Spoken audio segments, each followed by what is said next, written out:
but I am a senior music therapy major here at IPFW, and my project title is Music Therapy, Increasing Community Understanding Through Education. So my rationale for this project first stemmed from my own personal experiences as a music therapy major the last 4 years. Throughout my time, just pretty much everywhere I've gone, I've just experienced a lack of understanding from many, many people that I've come into contact with about what music therapy is and what we do as music therapists and the kind of people that we can help and places we can work and that sort of thing. And plus, just the need for our field to grow. We are a very new field as opposed to someone like being a doctor. Music therapy is much newer, and so just the importance of growing our field and teaching everyone about what it is that we do and things like that. And then just again with the understanding of people here at the university, people in high school who could potentially pursue music therapy as a degree and that sort of thing. So my beginning research, I did a quick literature review, but then I decided it would be much more important for me to research from the aspect of a lay person, someone who has no experience with music therapy, had no idea what it was, what would they do? So I went to Google and I typed in what is music therapy and started from there because I wanted to look from their point of view. And then the questions that I was specifically looking at while I was doing this research, first was, what materials exist that educate the public about music therapy? And then sub-questions under that, what about these materials is effective? What about these materials is not effective? And then I wanted to look at how can misperceptions of music therapy be modified? And then how can we increase the visibility of music therapy? So beginning out, what materials exist to educate the public about music therapy? When you first go to Google and you type in what is music therapy, the very first thing that pops up is a link to the American Music Therapy Association, which is catered more for music therapists specifically. It's our national association. But if you click on the link, it sends you right to this page that says, what is music therapy? Answers a bunch of questions, that sort of thing. Then I wanted to specifically look at the universities in Indiana to see what sort of things that they had available to people.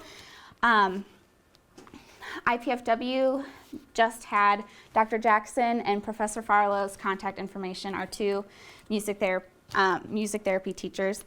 And then I also looked at St. Mary's of the Woods, the University of Evansville, and then Indiana Wesleyan University, which those are the other three universities here in Indiana that have a music therapy program.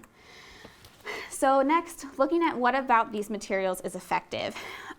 With the AMTA website, it does have a lot of answers to major questions about music therapy that can be found, for the most part, all in one place if you click on different tabs and that sort of thing. But if you don't think to look at all the different tabs and sub-questions and things like that, you may not find everything that you're looking for.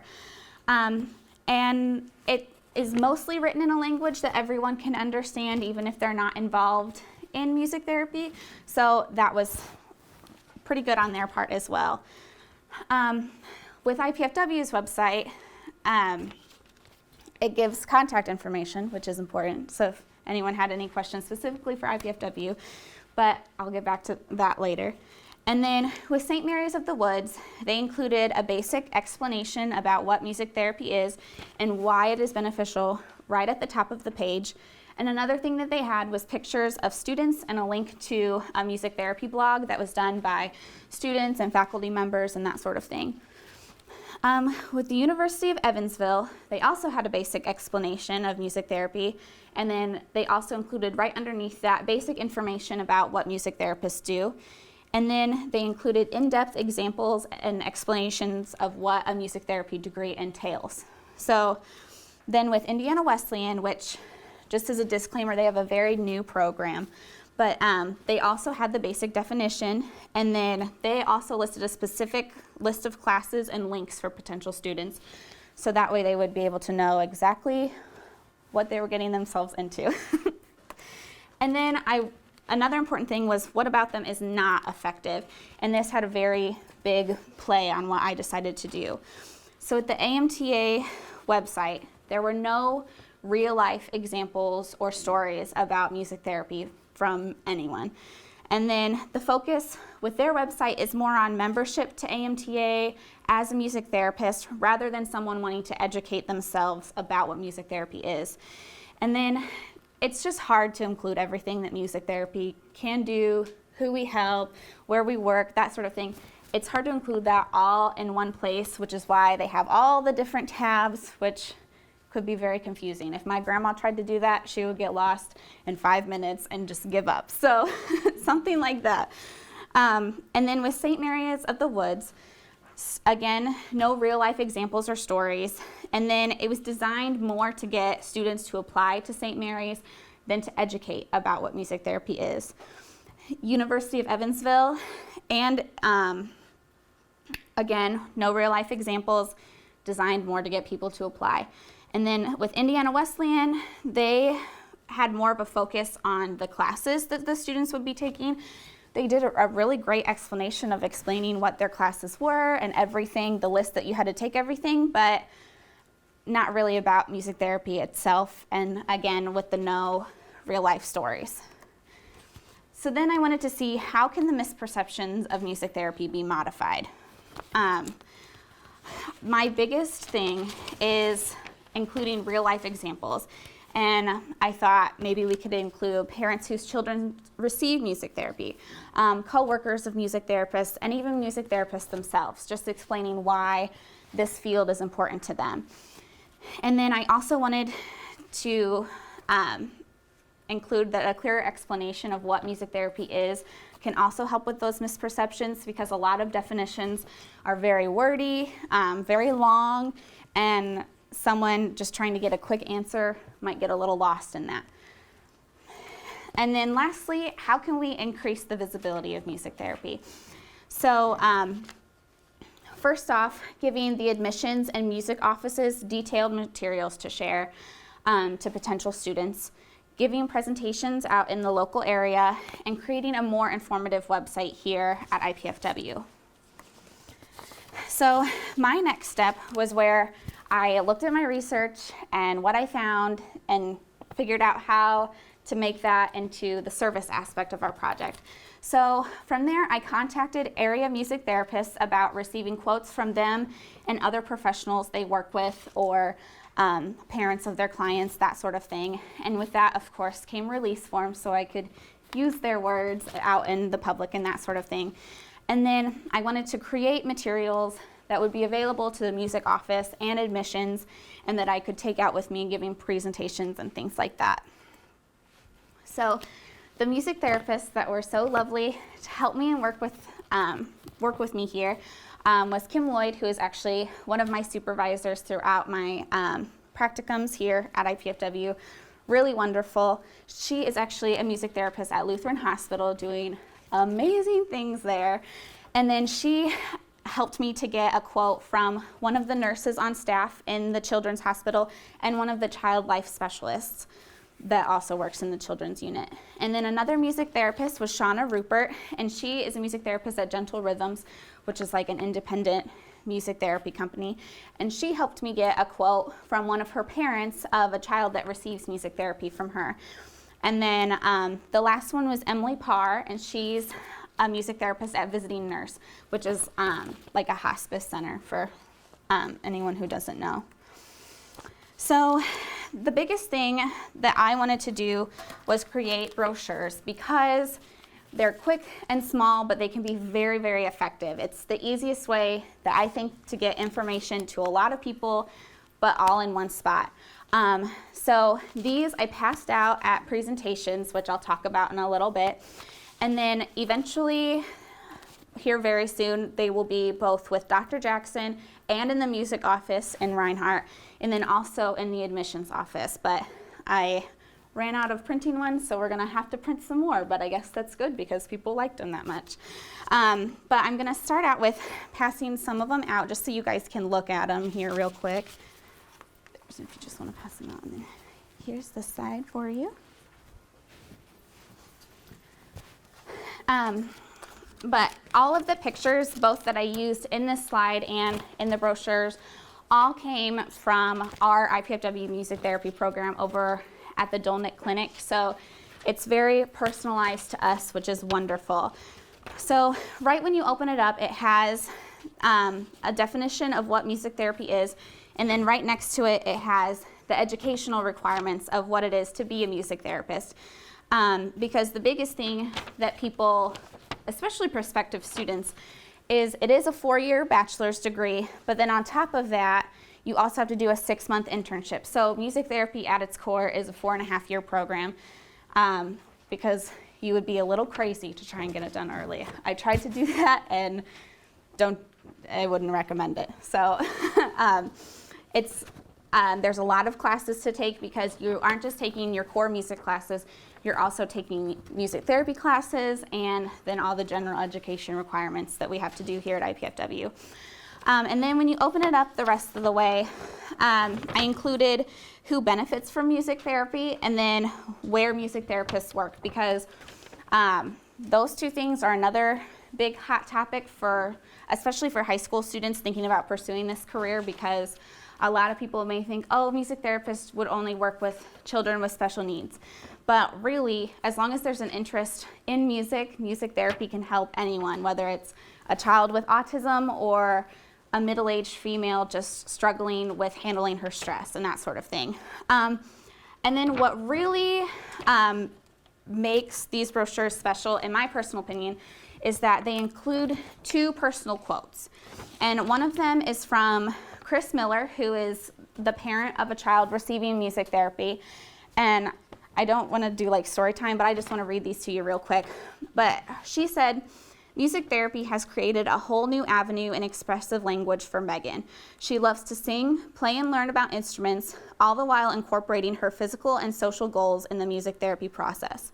Shauna," which is her music therapist, "Shauna has a unique and special way to give music life. Megan looks forward to her weekly sessions and has perhaps summed it up best by saying music is fun." So then the next one is from a nurse at Lutheran Hospital that works with Kim Lloyd. And he said, "In healthcare, we have meds to calm the brain, meds to calm the muscles, and meds to calm the heart. What can't we calm? The mind, the soul, the spirit. The only thing I can think to use is music. Music calms what we cannot." So I think both of these were 2 very important quotes that kind of give people more of that personal aspect and that personal idea of what music therapy is and what it can do for individuals. So after I did all of that, then I decided to do presentations out in the community to help get the word out about music therapy. I went to 4 area schools, and all of these places I went to because of personal contacts that I had there. So I went to Columbia City High School, which is my alma mater, and I went to Little Turtle Elementary, which is an elementary school in Columbia City as well, Bishop Luers High School, and Northrop High School. And at all the high schools, I talked to their choir classes because I figured most likely if there's any students in the school that are going to pursue music therapy, it's going to be the ones that are already musicians. And so I talked to them and I catered my presentations specific to each individual place. So at the high schools, I talked more about the education that it takes to become a music therapist, along with those personal aspects and things like that. And then when I went to Little Turtle, I chose that place because they have a really, really great special needs classroom with a lot of really great special needs teachers. And so I wanted to teach them more about music therapy so they could potentially advocate for their school to get a music therapist, or they could at least get the word out to their parents of their students so that way they were educated about all the possibilities that could help these kids. And then I also spoke to a group of employees at Parkview because my dad is an employee at Parkview, and he shared with me that they started doing this questionnaire thing that they send to employees that asks about what new programs you would like to see incorporated in the Parkview healthcare system. And so I spoke to them about music therapy and catered it more towards what music therapy can do in the healthcare settings. So hopefully all of those people, when they fill out those questionnaires, will be like, we want music therapy at Parkview. So cross your fingers, everyone. And then I'm also working on going to more places, and one of those places is Gigi's Playhouse, which is brand new here in Fort Wayne. But if you haven't heard anything about it, it's wonderful. It's for children with Down syndrome, and it's basically a place where they can go and learn and play and get socialization, and it's wonderful. And it's if you need any volunteer hours, guys, you can go and volunteer for a night, and you basically just get to play with kids and love on them while teaching them a bunch of different things. So I wanted to talk to them because I have a friend that volunteers there, and she said that she had asked the owner, or the one that runs the Fort Wayne facility, and about music therapy, and she was like, oh, I would love to talk to someone about that. So I'm working on going there to talk to them about it because I think that they would really love that idea. And so the basics of my presentation were, what is music therapy, first of all, and then why music therapy is important, depending on the site. Like I talked about at the high schools, I catered more towards the education. When I spoke to the employees at Parkview, catered more towards why is this so beneficial in healthcare. And then I also talked about where music therapists work, who we can work with, and then I also included all of the real life quotes mixed in, and then I also did a music experience at each site, so that way people could get a little taste of that, and we'll talk about that a little later. So my plans for the future with this project, Dr. Jackson will receive all of the information I've collected during this project, which includes quotes from music therapists, quotes from their coworkers, quotes from parents of clients, quotes from clients themselves, all the waiver and release forms signed by all of these people, and then all the materials and saved materials, including the brochures, the PowerPoints, this poster, and then all the photos used. And that way, all of these items can be used by other students or music therapists needing to go out into the community. So this will streamline information a little bit better and also increase IPFW's visibility. And then this was something we had talked about doing, was the website, but that turned out to be a much bigger concept than I had anticipated, because I have no concept of what it takes to do a web page, and it's a lot more in depth than what I was prepared for. So the website, our IPFW website, will be redone soon using a lot of this information, but most importantly, those personal quotes. And then also more presentations out in the community. And then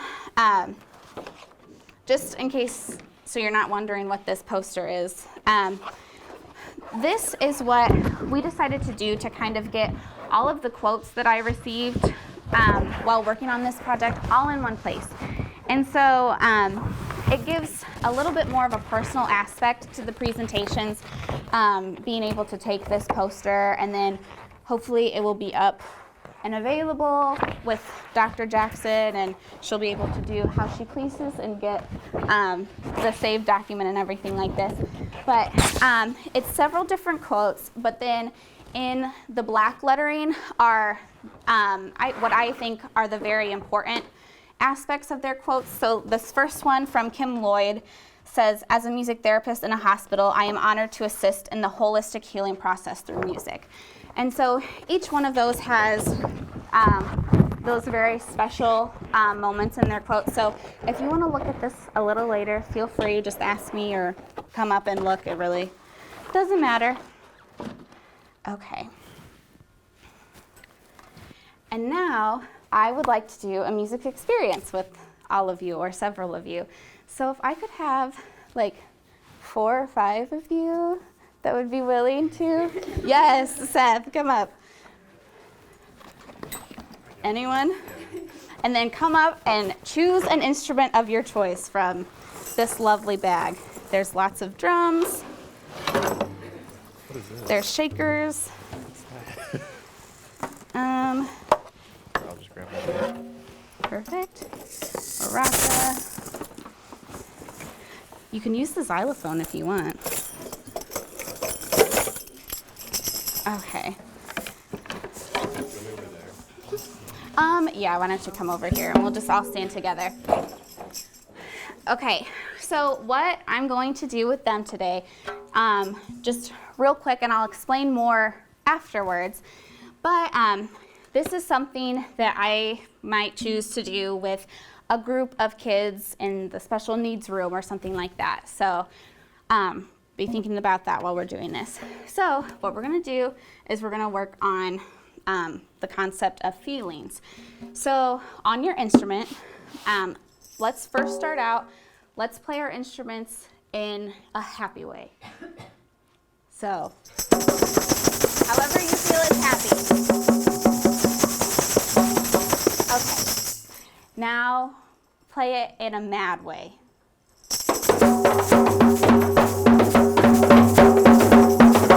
Okay, now a sad way.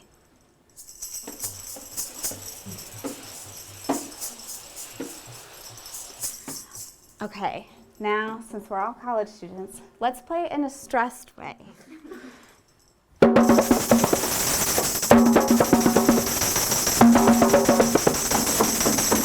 Now, an excited way.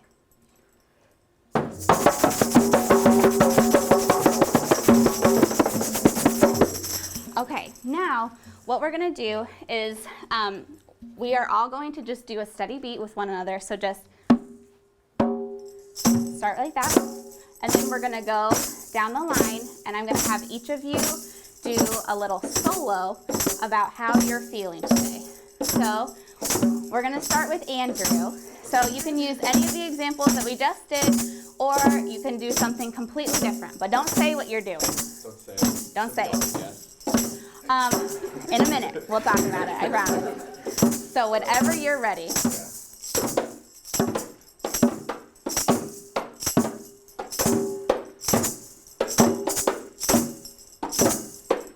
Go as long as you want or short as you want.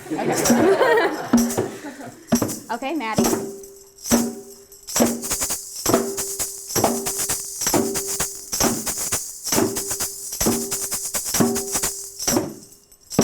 Seth?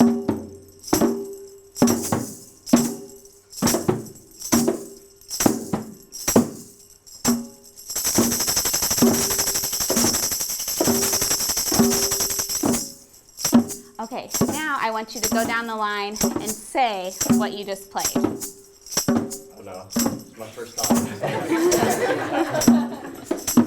So you could say you were exploring. Okay, perfect. Maddie? I would say it was like a nervous excitement. Perfect. This feeling groovy today. Anxious. Perfect. Okay, now we can stop. I won't make you guys keep going.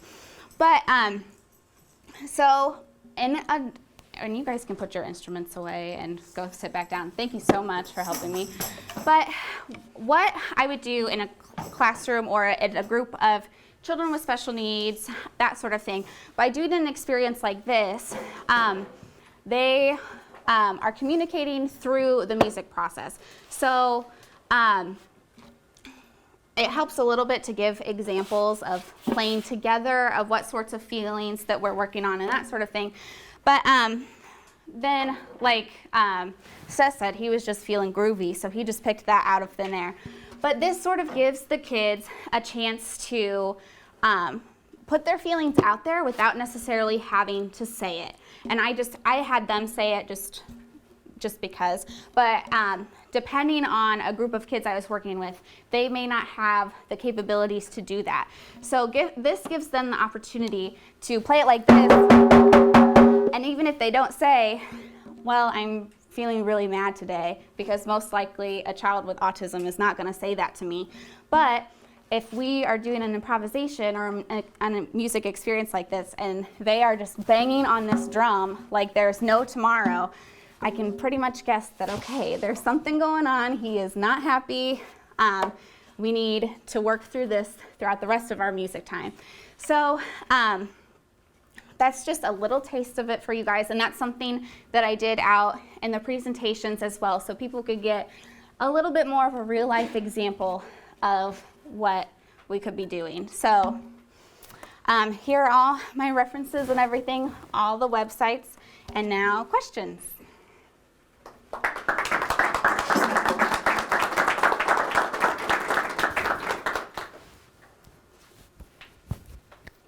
Yes. You mostly work with kids then? Are Are you open to old age? I mean, Yeah, through my personal practicum experiences, my very first one was with a child with autism. Then my second one, I was in a nursing home working with a group of geriatric patients with all kinds of things. A couple had dementia, a couple had physical ailments. Then my next practicum I worked with was at Lutheran Children's Hospital, and then the next one was I worked with a teenage boy in a mental health setting. So really, we can work with anyone, and that's the beauty of it, because as long as you have an interest in music, or you even just like music, you like listening to it, that sort of thing, we can do something to help you, which is like the whole, even just a middle-aged woman who's just very stressed out and she's not sure how to handle it, she could see a music therapist and we could work through those stressed out feelings and that sort of thing. I mean, it's certainly very expressive for all the people when they are doing the hands-on stuff. What kind of hard data is there to say that it's really helping? And I'm sure it is. There's so many, there's tons of research out there. If you just do like a literature review, that sort of thing, there's so many different research projects and research papers and that sort of thing that detail specific, forget the word I'm looking for, but detailed projects that show everything, just like you would do with a research project about like ants or something. It's the same exact setup and that sort of thing.